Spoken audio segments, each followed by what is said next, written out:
AssalamuAlaikum. Hello kids, how are you today? Are you enjoying our videos? I know you are. I hope you are learning a lot from our videos as well. Insha'Allah, today I am going to tell you the story of Prophet Yaqub alayhi salam. Now listen carefully. Bismillah. The story of Prophet Yaqub alayhi salam.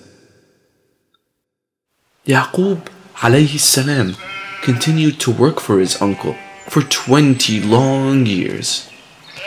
Laban's wealth had increased substantially because of the Prophet.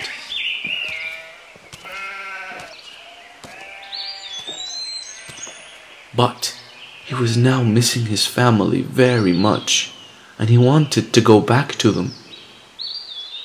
One day, the Prophet asked his permission to return to his family. Laban agreed and promised him reward for working so hard. "Give me each speckled, spotted and black lambs that were born this year," said Yaqub alayhi salam. Laban agreed, and the Prophet walked away happily. But Laban had grown greedy by now. He was not willing to part with the sheep he owned. He asked his sons to take away all the speckled, spotted and black sheep from the flock. When Yaqub alayhi salam woke up in the morning, he realized that he had been tricked by his uncle. But Laban's trick didn't help him at all. When the sheep bred, most of them were born black or speckled. This was a miracle. When Laban saw this, he was angry. He had promised all the black lambs to Yaqub alayhi salam. One day, Allah subhanahu wa ta'ala asked the Prophet to return to his country. The Prophet asked his wives and children to start packing as they were about to leave Haran. He took everything that belonged to him, including the spotted and black lambs. The Prophet did not tell Laban about his plans. He knew that his uncle would trick him into staying back, and knew that his uncle would never let him take his share of cattle. When Laban realized that Yaqub had taken his belongings and left Haran, he was very angry. So he took his people and followed Yaqub alayhi salam before they reached far. Laban and his team followed the tracks of the Prophet, and soon they caught up with him. "Why did you leave without my knowledge?" asked Laban. "If you had told me that you were leaving, we could have celebrated this occasion with a feast, and I could have bid farewell to my daughters as well." The Prophet somehow convinced his uncle, and they decided they will no longer interfere in the affairs of others. They sat on a hill called Galid, and they made a covenant there. It was decided that neither of them would enter the land of the other from that day.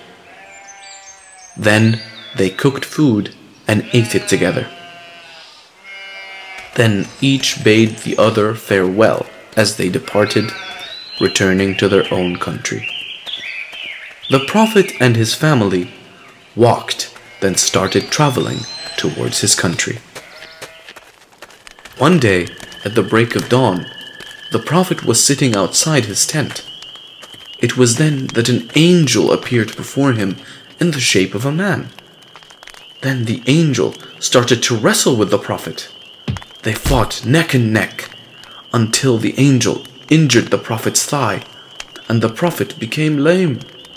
The sun had started rising up by now, and the angel asked him, "What is your name?" "Yaqub," replied the Prophet. "From this day you shall be called Israel," said the angel, and vanished into thin air. The Prophet could not believe his eyes, and he realized that the man was actually an angel. The Prophet and his family continued through their journey. When they reached the land known as Seir, he sent a messenger to Esau asking forgiveness. But the messenger returned with bad news. He informed the Prophet that Esau was riding toward him with some 400 men. The Prophet realized that his brother had still not forgiven him. He was afraid. So he prayed to Allah subhanahu wa ta'ala, seeking his help. The Prophet then prepared a great present for his brother. He asked his servants to take 200 goats, 200 ewes, 30 camels, and many other animals along with them. He asked them to go ahead before him. "When you meet my brother," he said, "he will ask you who you are, and you should say they belong to your servant Yaqub, and the animals are the present for his master Esau." The Prophet waited for 2 more days, and then rode toward his country. Esau met Yaqub's slaves, and he was very impressed when they delivered the message. He was happy that his brother was giving him so much cattle. And then Esau saw his brother approaching. Yaqub alayhi salam prostrated to him as a sign of salutation.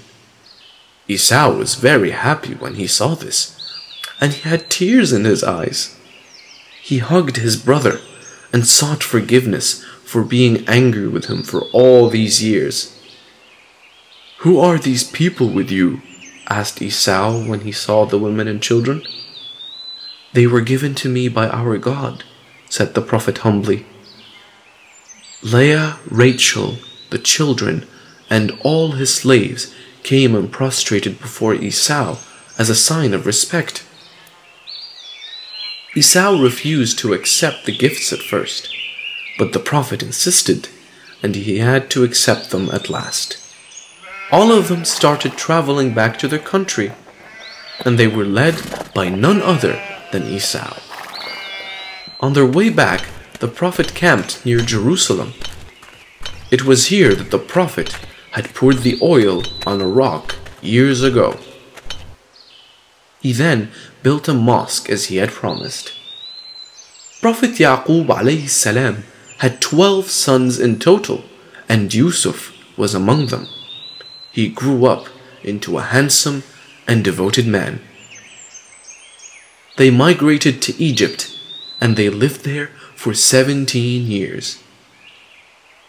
And after living and preaching about God for a long time, the Prophet died at the age of 147. Did you like the stories, friends? If you liked the video, don't forget to click that subscribe button and the notification bell to keep updated on all our videos. Please tell your friends about the channel as well. That's all for today. Goodbye!